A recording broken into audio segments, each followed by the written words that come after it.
Okay, good morning guys. At meron tayo dito 1 piso. Alam nyo ba, mga kabarya, at na itong piso na ito ay pare di magkahalaga ng libo. So, makinis na makinis, makintab. Bold letter siya.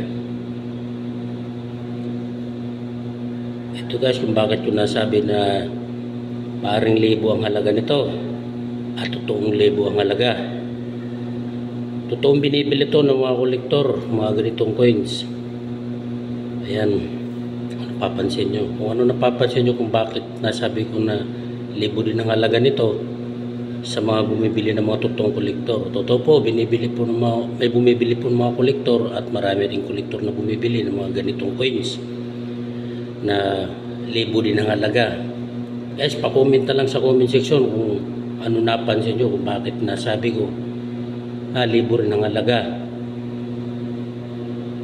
Mapapansin nyo dito kung ano napapansin nyo dito sa kanyang observe.